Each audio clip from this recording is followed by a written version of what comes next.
오늘도 이 새벽에 나오신 모든 분들을 우리 예수 그리스도의 이름으로 축복합니다.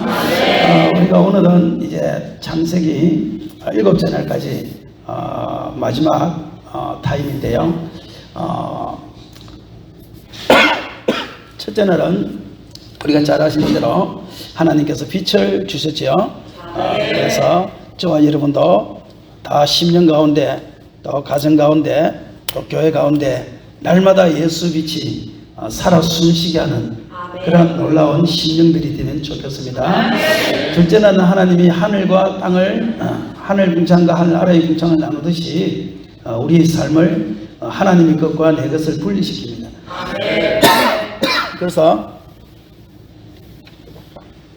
날마다 그것에 예민해지시기를 바랍니다.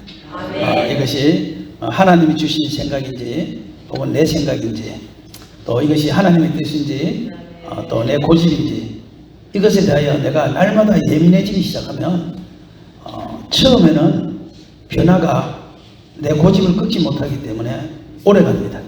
한 일주일 갑니다. 과거의 습관 때문에. 근데 그러다 보면 나중에는요 한 6일 정도 가고 그 다음에 한 5일 가고 그 다음에 4일 가고 그 다음에 3일 가고 그 다음에 집어 던지고 나면 생각나고 그 다음에 들었을 때 생각나고 그 다음에 들기 전에 생각나고 그렇게 점점 그것이 하나님께서요 그 간격을 줄여주기 시작합니다. 그러면 나중에는 내가 그 일을 저지르기 전에 내 마음속에서 성령께서 야 그건 아니야 이런 음성을 들려주는 것을 느끼게 될 때가 옵니다.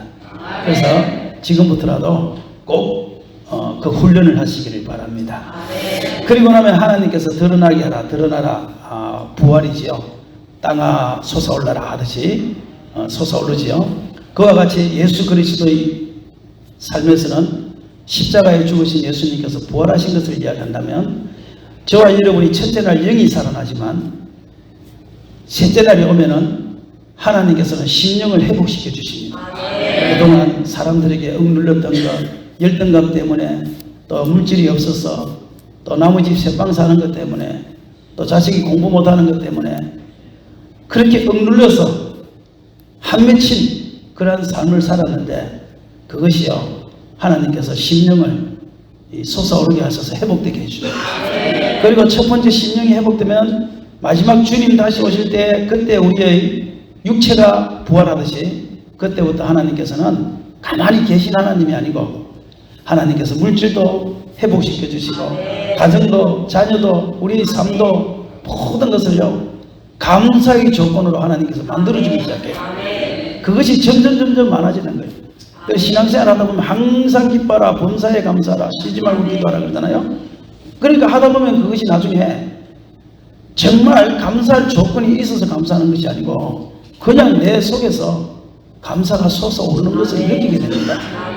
그 신앙이 진짜 신앙인 거예요.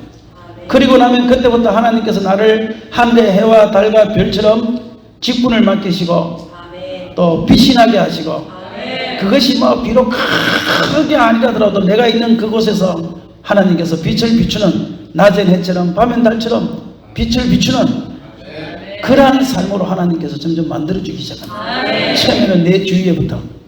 그런데 그것이 내가 가지고 있는 이 빛은 비록 적은 걸 할지라도 남들이 그 빛을 보기 시작합니다. 그리고 너는 뭔가 다르다. 너는 뭔가 기쁨이 있구나. 이렇게 하면서 그 주위의 사람들이요 하나님께서 좋은 사람들을 붙여주기 시작하는 거예요. 사명을 잘 감당하다 보면 직분을 잘 감당하다 보면 그것이 이제 복의 시작이 되기 시작합니다.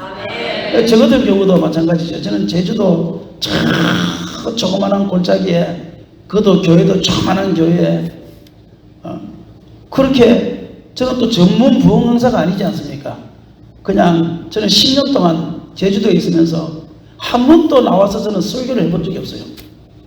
누구 한 사람 저를 불러서 김 목사 제주도에서 고생하는데 휴가금 내서 한번 나와서 설교하라고 그렇게도 한번 해주는 사람이 없었습니다.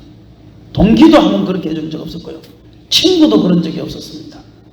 그런데 그곳에서 내가 조그마한 빛이지만 유리하지 아니하고 떨어지지 아니하고 그냥 작은 별이 되어서 그냥 그곳에서 빛을 비추니까 오시던 분들이 김 목사는 목회가 조금 남다르다. 그걸 보기 시작했습니다. 그리고 우리 목사님도 그렇게 제주도 오셨다가 저를 이렇게 또 불러준 거 아니겠습니까? 여러분?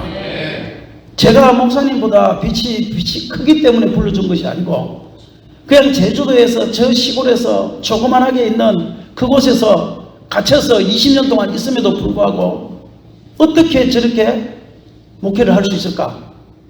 다른 사람들은 그렇게 하지 않는데 그 빛을 보고 사람들이 불러주기 시작한 것입니다. 그래서 지금은 육지에도 나오게 되고 또 이렇게 큰 교회 와서 설교도 하게 되고 다 이게 은혜지요, 은혜요. 저와 여러분도 조그만한 빛부터 시작합시다. 그러면 하나님께서요 사람들을 통하여 보게 하십니다. 그리고 나면 다섯째 날 생육번성 충만. 그것은 뭐냐면은 결국은 성경 신약시대에 말하면 그것은 사도행전 1장 8절에 오직 성령이 너희에게 마시면 너희가 권능을 받고 예루살렘과 유다와 사마리아와 땅끝까지 이르러 내 복음의 증인이 된다. 그게 생육번성 충만입니다. 성령을 받고 나면 첫 번째로 우리는 전도와 선교의 사명을 감당하고 싶어집니다. 그러니까 모든 교회의 사명은 다섯째 날부터 시작입니다. 다섯째 날 교회가 선교하지 아니하고 교회가 전도하지 않는다면요 그곳에는 하나님의 성령이 점점 약해질 수밖에 없습니다. 다섯째 날에 온 이유는 뭐냐? 너만 잘 먹고 너만 잘 살라 그게 아니라 교회가 생육번성 충만 점점 확장되어 나가야 된다는 걸 이야기하는 거예요. 전 세계로 뻗어나가야 된다. 선교해야 된다는 거예요. 우리 진주교회가 선교하는 교회가 되기를 바랍니다. 사실 이 충서지방에서 선교에 관한 우리 백 목사님보다 더 많이 하신 분도 없고 또 더 오래 하신 분도 없고 또 더 잘하시는 분도 없습니다. 제가 아는 선교는 미래에 대한 선교가 아니고 저는 1900년도에 과거에 있었던 선교에 대해서 제가 아는 것 뿐이지요. 미래에 대한 선교는 저는 잘 모릅니다. 저는 다만 과거에 우리 목사님들이 선교사들이 이렇게 선교했다는 것을 통하여 다시 한 번 더 우리의 가슴에 뜨거움을 심어주는 그 역할만 하는 것이고 현재 한국교회가 어떻게 선교를 해야 되고 현재 우리 진주교회가 어떻게 선교를 해야 되는지 저는 몰라요. 그거는요. 저는 제 전공 분야가 아니니까요. 그러나 그곳에 대하여는 우리 목사님이 가장 전공자니까 목사님이 기도하시면서 교회가 점점 처음부터 크게는 못하겠지만 생육 처음에 선교를 하면서 창조의 근세를 가지고 무엇인가 새로운 것을 창조하면서 우리가 이렇게 해나가야겠다. 그러면서 그것이 점점 번성 확대되어 나가고 그러다 보면 정말 이 진주교회가 진주교회만의 교회가 아니라 정말 이 일대의 교회가 되고 더불어 나가서는 한국을 살리는 교회가 되고 더불어 나가서는 전 세계에 정말 선교는 진주교회처럼 해야 된다라는 것을 알리는 그런 교회까지 확대해 나가는 것 그것이 생육번성 충만인 것입니다. 그러므로 우리 진주교회 사랑하는 성도 여러분들이 성령을 충만하게 받아서 정말 다른 교회에서 할 수 없는 이 사명을 온전히 감당하는 귀한 교회가 되기를 주의 이름으로 축원합니다. 그래서 그렇게 해나가면 하나님이 복을 주시기 시작하는 그와 더불어 저와 여러분의 삶 속에도 생육번성 충만의 역사가 일어나기 시작합니다. 그렇게 하면 여섯째 날인데 여섯째 날은 생육번성 충만 플러스 하나가 되어 있습니다. 다스리랍니다. 다스리. 사람을 창조하시고 사람에게 야 생육번성 충만하고 너희들은 하늘의 새와 땅의 짐승과 바다의 물고기를 다스려 이렇게 아담에게 그 명령을 하시는 거예요. 아담은 로마서 5장에 보면 오실자의 표상이다. 그림자다. 오실자가 누구냐? 예수님이다. 그러면 사실은 아담이 그 일을 하는 것이 아니고 하나님께서는 먼 훗날 예수 그리스도가 그 일을 할 것을 보시고 아담에게 명령하는 거예요. 그렇다면 그 다스림은 뭐냐면 예수 그리스도의 재림인 것입니다. 주님 다스릴 그 나라가 되면은 사막이 낙원되리라. 사자들이 어린 양같이 놀고 어들이 함께 기쁘는 참사랑과 기쁨의 그 나라가 이제 속히 오리라. 아멘. 이사야에 나오는 그 찬양이 주님이 다스리는 그 나라를 얘기합니다. 창세기 6장에도 여섯째 날도 원초적인 뜻은 뭐냐면 어느 날 이 지금 아담이 아니라 이 아담은 실패하겠지만 마지막 아담인 예수 그리스도가 와서 주님이 다스리는 그 나라에 너희들을 살게 할 거야. 아멘. 그리고 그 나라에서 너희들을 분봉왕이 되게 할 거야.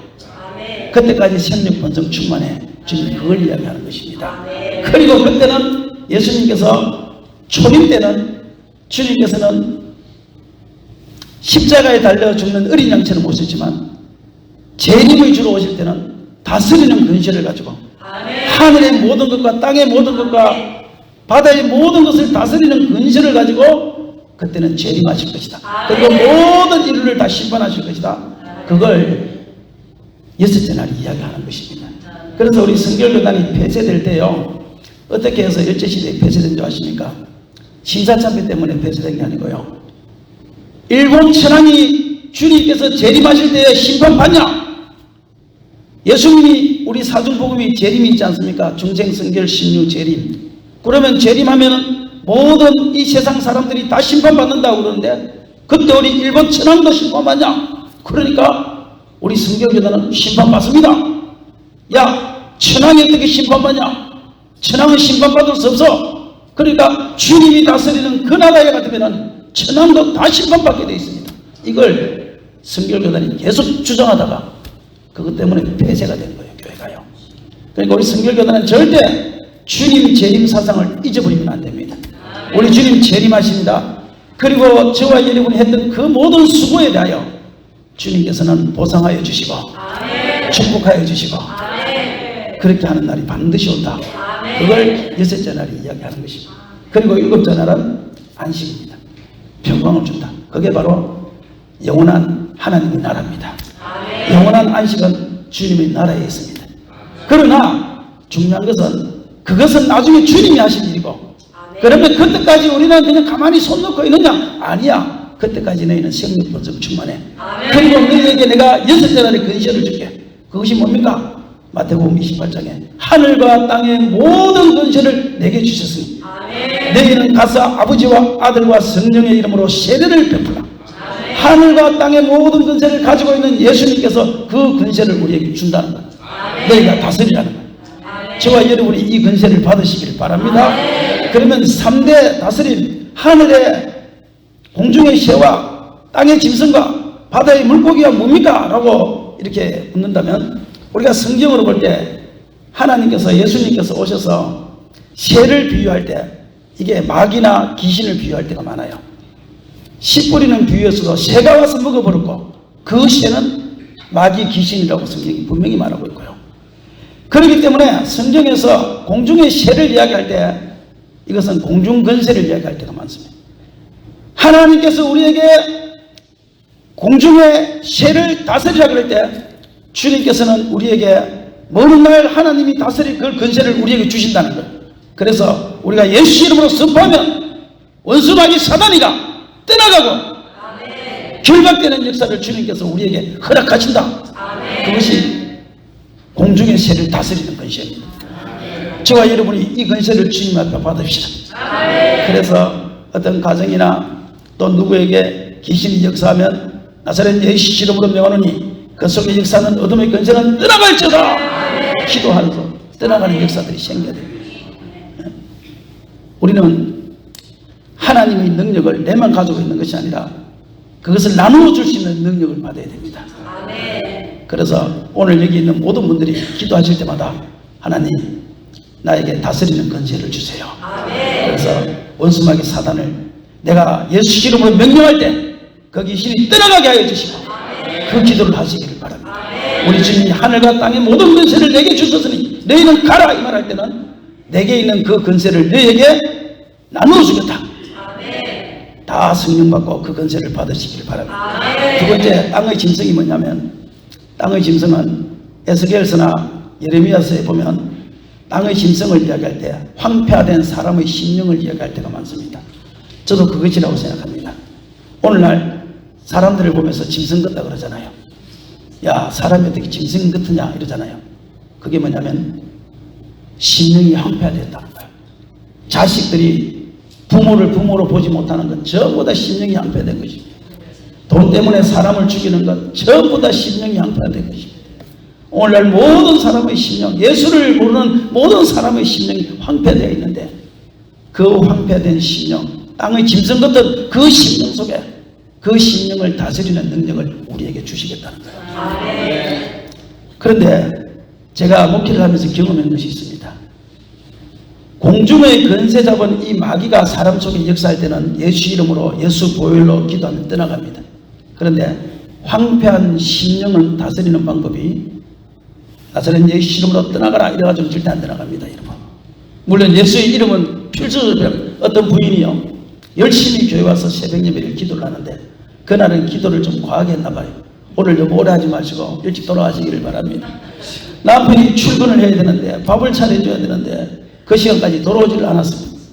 남편이 이 옆에 내가 어디 갔냐 그러면서 넥타이를 메고 그냥 부라부라 옷을 입고 회사를 가려고 하는데 부인이 그때 들어온 것입니다. 어디 갔다 왔어? 그러니까 오늘 기도를 좀 세게 하다 보니까 좀 오래 했다고 그러니까 이 옆에 내가 그거 교회가 다야? 그래도 밥을 차려주고 기도를 해야지. 이렇게 하니까 이 부인이 집사님이 그날 성령이 너무 충만했어요. 그래서 자기 남편을 향하여 나사렛 예수 이름으로 사단아 떠나가라. 기도 못하게 하는 사단아 떠나가라. 그러니까 갑자기 눈앞이 번쩍번쩍 하더래. 보니까요 남편이 주먹이 날라와서 그래서 사탄이 떠나가진 않고 오히려 더 발악을 했대요. 그래서 그 이튿날 다음날 새벽 예배 왔는데 이 집사님이 눈이 시퍼르니까 그냥 모노바보를 이렇게 안경 한 개 비슷하게 이렇게 차고 와서 오니까 목사님이 가만히 보니까 눈에 뭔가 상처가 난 거예요. 그래서 집사님 그거 뭐예요? 그러니까 아무것도 아니에요. 아무것도 아니에요. 아예 아닌데 뭐가 분명히 있는데 그러니까 벗어봐요. 벗어보니까 눈이 시퍼렇게 멍이 들어있는 거예요. 그래서 이게 뭐예요? 그러니까 하는 말이 이제 사단이 역사해가지고 아니 무슨 사단이 역사했다 그러니까 내가 새벽 예배를 기도하고 갔더니만 이렇게 말해서 내가 예수 이름으로 물러가라 그랬더니만 뭐가 날라왔다고. 아 그러면 사단 떠나가지 않는다고 이러니까 목사님 하시는 말씀이 당신 남편은 사단이 아니라 천사입니다 그래요. 아이 목사님 무슨 말씀하세요? 지금 내 눈이 이렇게 돼가 있다 그러니까 나 같으면 두 주먹이 날라가서 절대 한편한 심령은 여러분 속으로 예수 이름으로 떠나가라 해도 내가 겉으로 그 소리를 하면 황폐한 심령은 더 황폐하게 된다는 사실을 기억해야 됩니다. 황폐한 심령을 다스리는 것은 예수의 사랑으로 다스리는 겁니다. 원수마귀 사단은 예수의 사랑으로 다스리는 게 아니라 예수의 이름과 예수의 피로 다스리는 것이고 우리 주위에 있는 황폐한 심령들, 교회를 나오지 않는 심령들, 박해하는 심령들은 예수 이름과 예수 피로 다스리는 것이 아니라 예수의 사랑으로 다스립니다. 내가 더 사랑해주면, 내가 더 이해해주면, 내가 더 용서해주면 그 황폐한 심령을 잡고 있던 마귀가 떠나가는 것입니다. 우리 기독교인들이 그거를 모르고 자꾸 남편이 황폐한 심령인데 예수 이름으로 떠나가라 예수 이름으로 떠나가라니까 더욱더 황폐해지는 거예요. 교회 안에서도 분란이 일어날 때 절대 저 마귀가 들어서 예수 이름으로 떠나가라 이렇게 하면 안 됩니다. 그 교회 안에 분란이 있을 때 그 사람의 심령을 잡고 있는 그 마귀가 잡고 있다 할지라도 그 황폐한 심령은 예수의 사랑으로 그 황폐한 심령이 떠나가는 것입니다. 저는 목회를 하다가 그걸 몰랐습니다. 무조건 예수 이름이 능력인 줄 알았어요. 그래서 싫은 사람 다 나가 그랬더니 다 나가버립니다. 근데 나중에 예수 사랑이 내 속에 들어오고 나서요 그런 동일한 집사님들이 동일한 권사님들이 생길 때 지금 우리 교회 권사님이 되셨지만 그분도 눈치를 보니까 교회를 나가려고 벌써 폼을 잡고 있더라고요. 그래서 그분이 저녁에 밤 12시에 뼈다귀 해장국집에서 일을 하시는데 마치는 시간에 찾아갔습니다. 찾아가가지고 마칠 때는 올 때 그 뼈다귀 해장국집은 안 되고 다른 뼈다귀 해장국집 가가지고 24시간 그곳에서 식사를 하면서 이야기를 했습니다. 이야기를 하니까요 마음속에 오해가 있더라고요. 그 이야기를 하면서 그 오해를 다 풀어줬습니다. 그리고 그때부터는 그분은 더 열심히 하기 시작했습니다.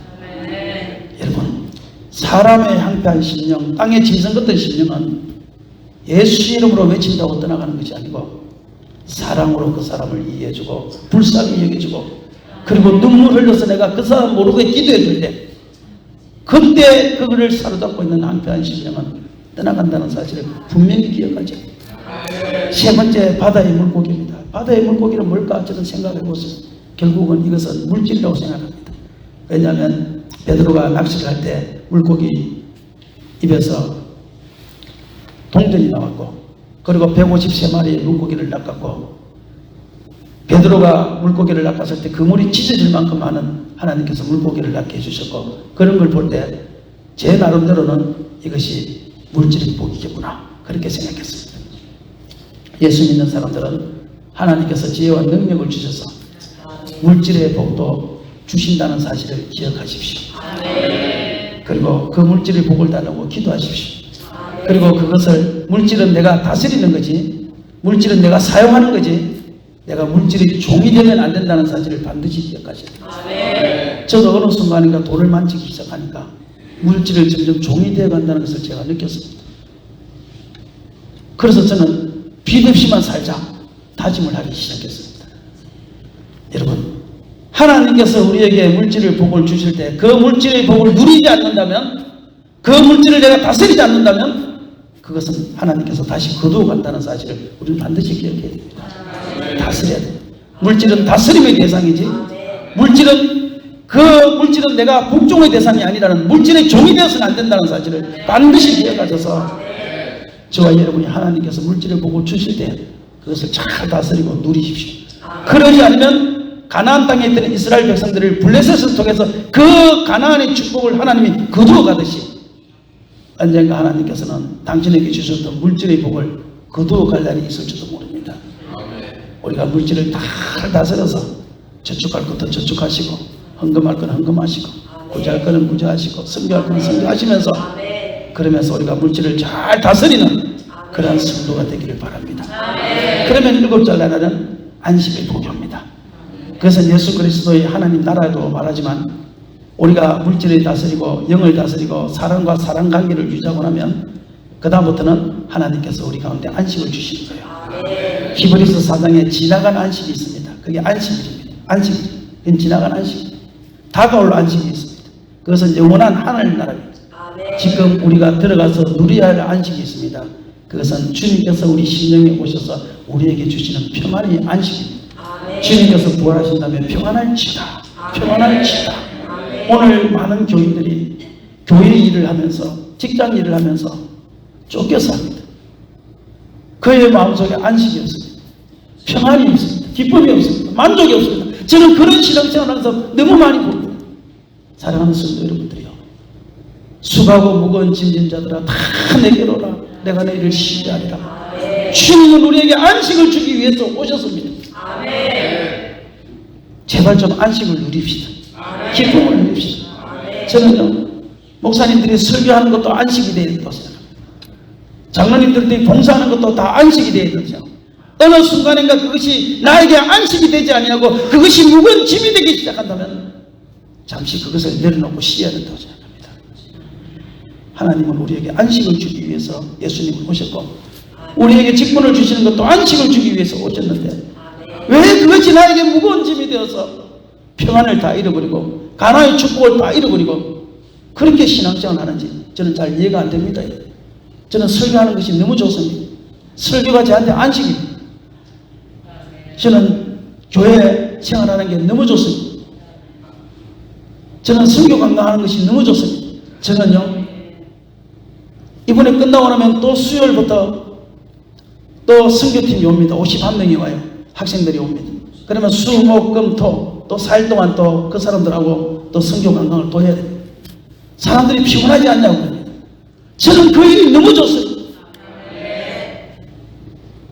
저는 어느 순간인가부터 하나님께서 저에게 안식을 복을 주셨어요. 사람 만나는 것도 저한테는 안식이고 다 안식이 되더라고요. 월요일도 안식일이고 화요일도 안식일이고 수요일도 안식일이고 목요일도 안식일, 금요일도 토요일도 주일도 다 주님이 주시는 안식일이 되어야 되는데 우리는 왜 일을 하면서 안식이 없어졌을까요? 그것이 왜 수고하고 무거운 짐이 됐을까요? 그것은 주님을 잃어버리기 때문에 그렇습니다. 주님과 같이 일합시다. 그러면 나에게 그것이 안식이 된다는 사실을 기억합시다. 그래서 첫째 날은 빛을 만들고, 둘째 날은 나누고, 셋째 날은 드러나라 부활시켜 주시고, 넷째 날은 해와 달과 별처럼 반짝반짝 비추라 비추게 하시고, 다섯째 날은 그러면 내가 너를 생육 번성 충만하게 해줄게, 창조 번성 완성시켜 줄게, 그리고 원수마귀 사단과 사람과의 관계 모든 것을 회복시켜주는 다스림을 줄게. 그러면 너의 속에 안식이 올 거야. 지금 이게 창세기 1장인 거예요. 창세기 1장을 만들 때 하나님께서는 앞으로 일어날 사람들에게, 그리고 이 세상 가운데 있을 일을 미리 계획하시고 만드신 거예요. 왜냐? 그림자이기 때문에. 그림자이기 때문에. 그렇다면 우리가 먼 훗날 가면, 천국 가면 이런 일이 일어날 거예요. 우리는 이 땅에 사는 날 동안에, 나그네로 사는 날 동안에 그림자로 사시기를 바랍니다. 그러면요, 늘 주님과 동행할 수 있고, 주님이 기도할 때마다 응답하시는 것을 느낄 수 있고요. 그렇습니다. 저는요, 아까도 말씀드렸지만 다섯째 날, 여섯째 날은 저는 전혀 모릅니다. 우리 목사님이 잘 아시지. 그런데 저는 다섯째 날, 여섯째 날처럼 하나님께서 조금씩 이렇게 확장시켜 주기 시작하는 계기가 있었습니다.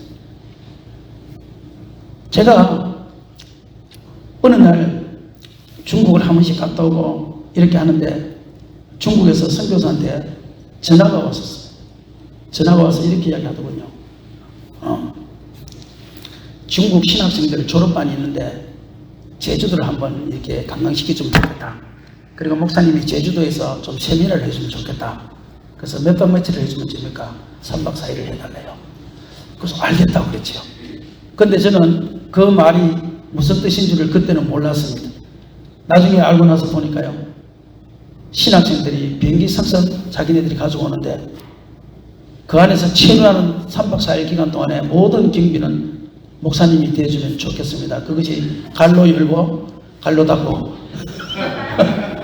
말을 안 해줬기 때문에 몰랐습니다. 나는 그냥 늘 내가 하는 일이니까 그냥 하면 되는 줄 알았어요. 그런데요, 그 소리를 알고 난 다음에 걱정이 되기 시작해요. 야, 한 사람 40만 원이면 20명이면 800만 원인데, 와, 마음에 부담이 되기 시작했어요. 근데 한번 하겠다고 그랬는데 안 할 수가 없잖아요. 그래서 우리 성도들한테, 몇 명 되지 않는 성도들한테 강구를 하고 강대상에 앉아서 기도를 했습니다. 하나님, 이거 어떻게 합니까? 큰일 났습니다. 그런데 하나님께서 마음속에 마태복음 21장, 예수님께서 예루살렘 성에 입성하실 때 메인 나귀와 그 새끼를 가져오라. 그 제자들이 가서, 그러면 그 메인 나귀를 데리고 올 때 주인이, 야, 너 왜 나무 나귀를 가져가? 이러면 뭐라고 합니까? 그러니까 하는 말이, 주께서 쓰시겠다 하라. 아니, 주께서 쓰시겠다 한다고 나귀 새끼를 줍니까, 여러분? 여러분 집에 가가지고 밥솥을 가져가면서 주께서 쓰시겠다 하면 줄 것입니까, 여러분? 저는 그 성경이에요. 이해가 안 됐던 성경입니다. 그냥 넘어갔던 성경입니다. 근데 그날 기도를 하는데 그 성경 말씀을 하나님 딱 주시는 거예요. 생각나게 하죠. 그때 어떤 마음이 들었냐? 아하, 주께서 쓰시겠다고 하면 내어놓을 사람이 있네. 아, 주님이 쓰시면 내어놓을 사람이 있구나. 그 마음이 딱 들더라고. 그래서 기도를 하면서, 그러면 내어놓을 사람이 누군가 가만히 생각을 했지요. 생각하니까 그 옆교회에 있는 작은 교회 하시는 목사님, 친한 목사님이 생각나더라고요. 왜냐하면 그 성도님이 게스트 하우스를 하기 때문에 생각이 났어요. 그래서 그 목사님을 불렀어요. 목사님, 식사합시다. 그래서 뷔페 가가지고 큰 부탁을 할 때는 비싼 음식으로, 작은 부탁을 할 때는 싼 음식으로. 그게 이제 저희 철학입니다. 그래서 비싼 뷔페를 가서 사모님도 같이 갑시다 해가지고 식사를 했지요. 먹을 때는 절대 이야기하면 안 됩니다. 취합니다.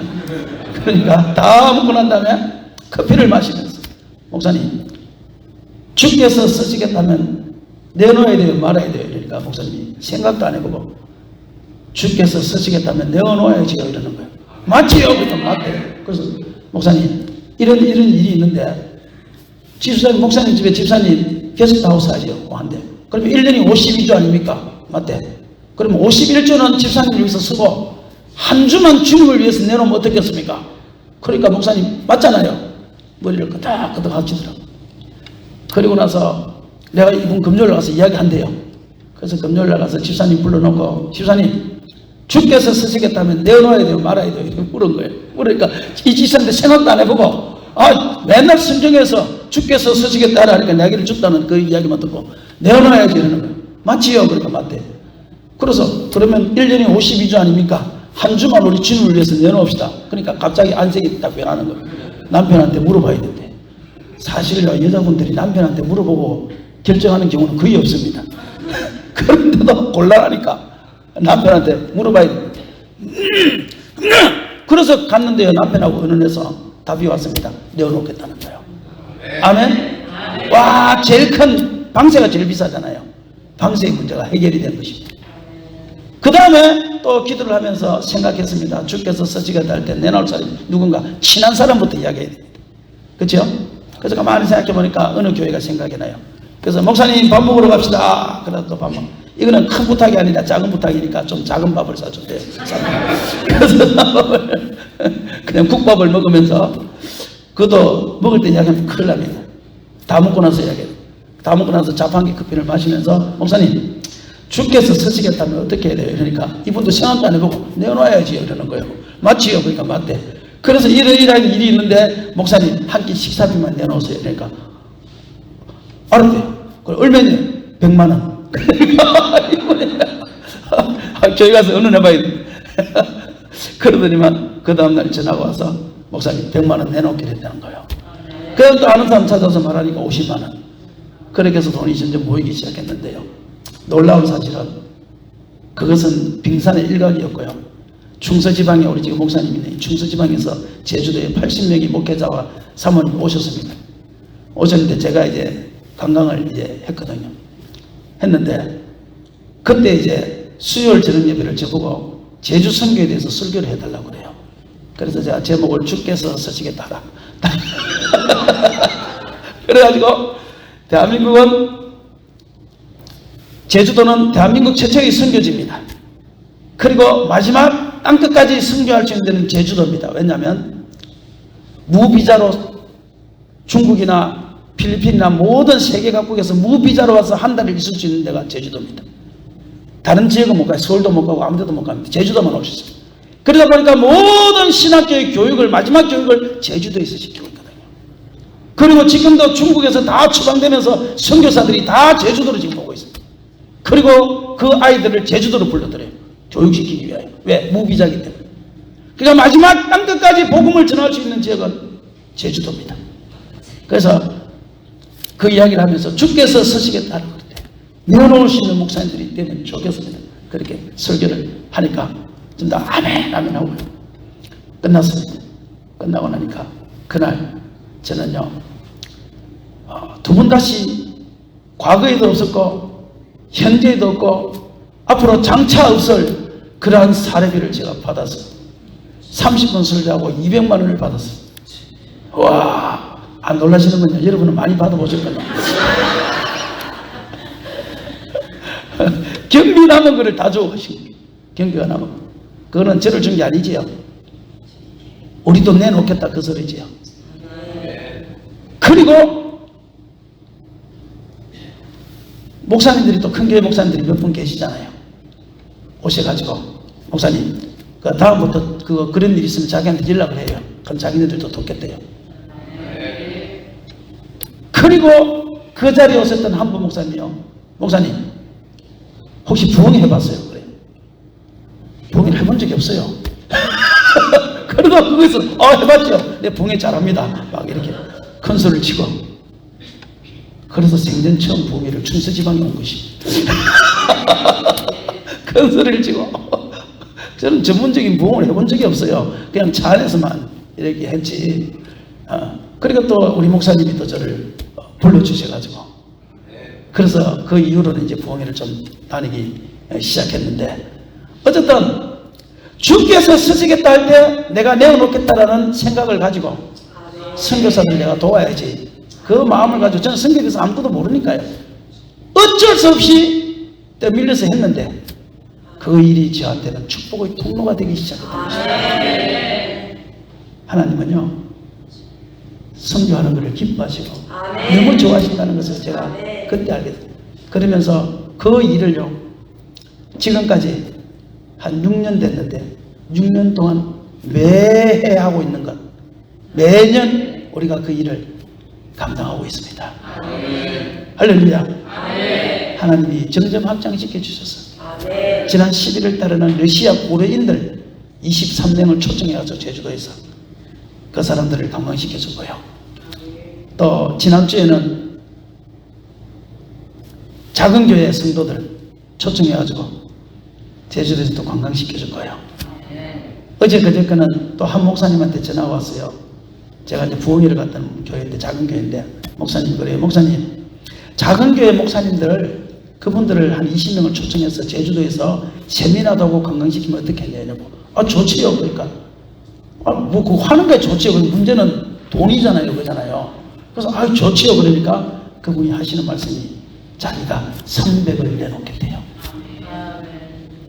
여러분, 저는요 제주 선교 이야기만 했어요. 아무것도 몰라요, 저는요.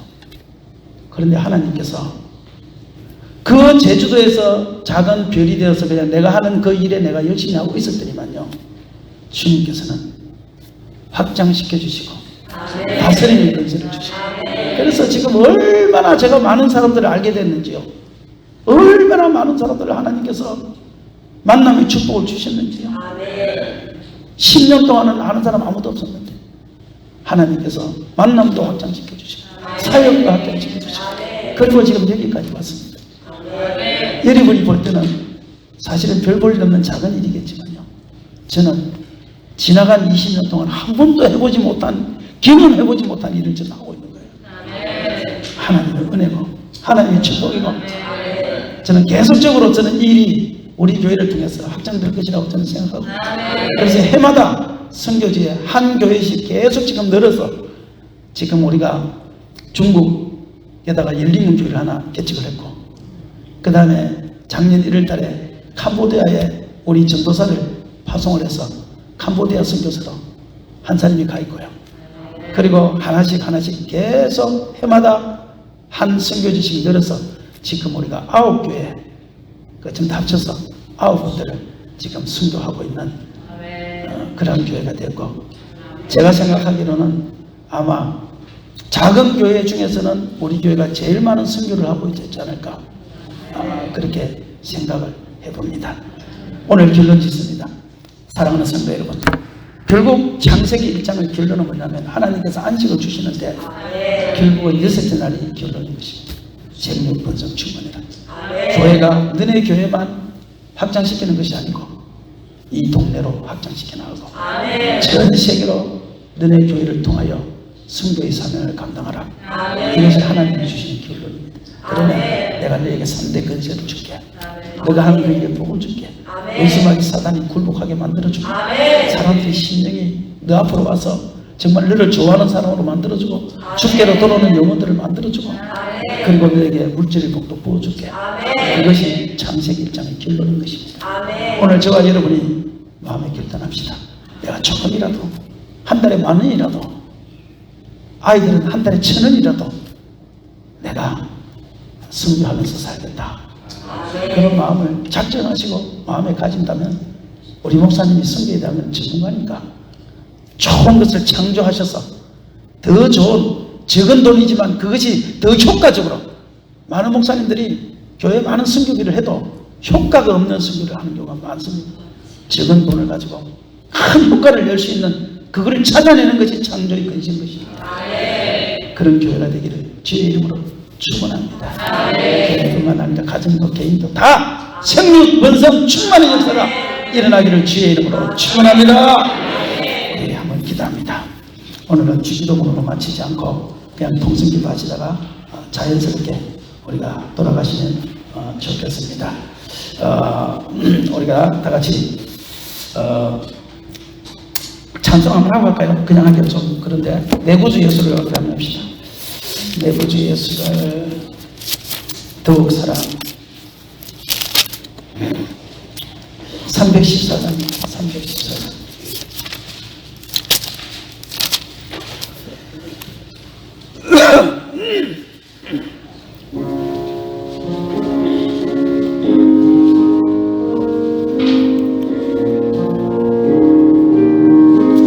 내 구주 예수를 배우더라. 내 구주 예수를 더욱 사랑.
하나님, 그리고 안식의 복을 주셔서 내 심령이 날마다 감사와 안식으로 평강을 누리게 하옵소서.